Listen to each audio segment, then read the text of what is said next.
ទីត្រង់ព្រះនេះបើយើងពិចារណាឲ្យទលំទលាយយើងនឹងបានយល់អំពីអត្ថន័យនៃពិធីត្រង់ព្រះសម្មាសម្ពុទ្ធបរមគ្រូជាអង្គម្ចាស់នៃយើងនៅក្នុងថ្ងៃនេះទឹកដំណើរអត់ជាវិជ្ជៈសញ្ជុំ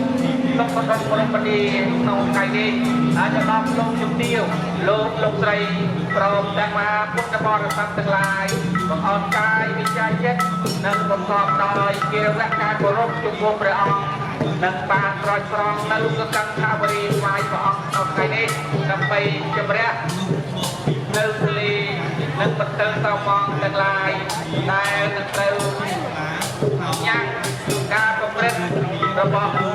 យើងគ្រប់គ្នាទៅក្នុងឆ្នាំថ្មីនេះសូមប្រកបព្រមដោយ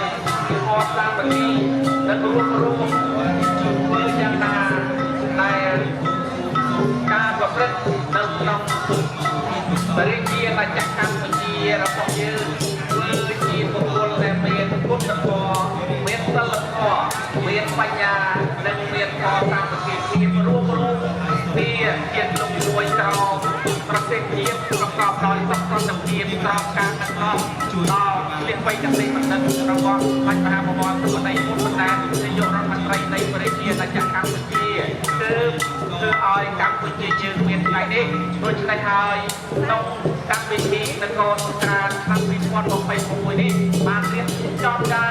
កក្រឹបកក្រែងអធិបតេយ្យយ៉ាងមហោឡារិកនៅក្នុងរាជធានីភ្នំពេញជាពិសេសនៅតំបន់រមណីយដ្ឋានប្រវត្តិសាស្ត្របាត់ដំបងនាថ្ងៃ10អត់ដល់នេះសូមអរគុណជ្រះថ្លាក្រុមពេលអនុមោទនា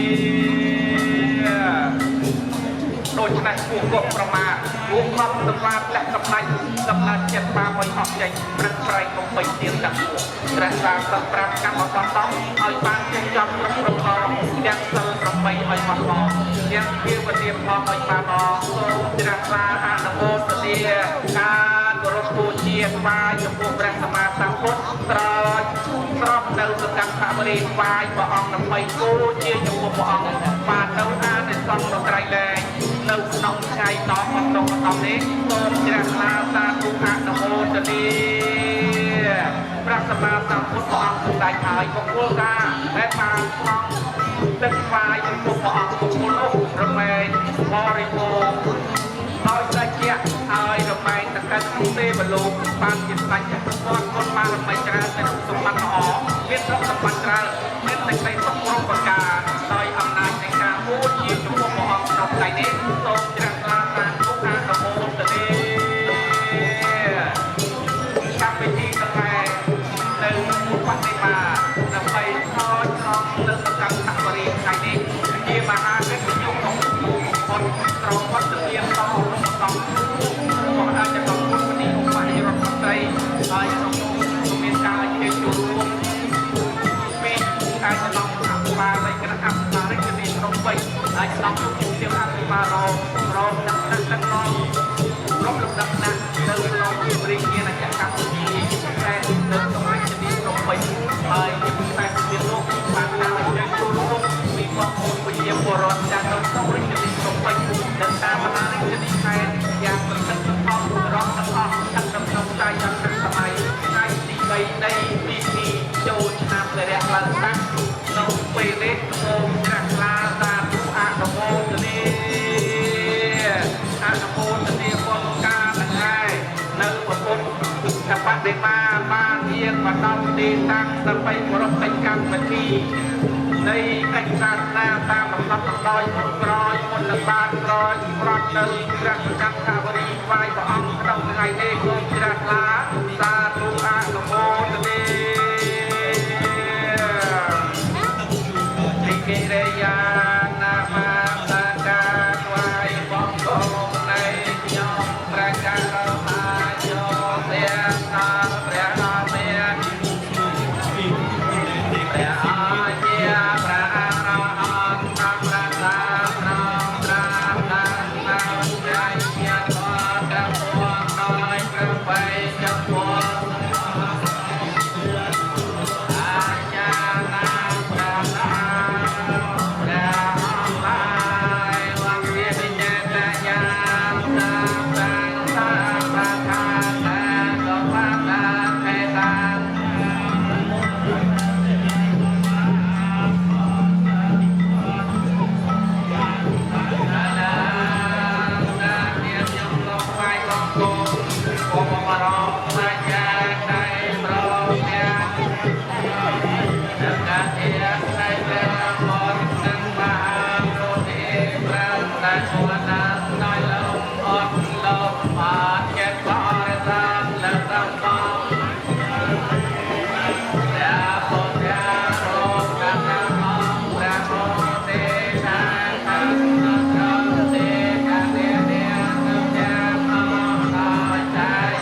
។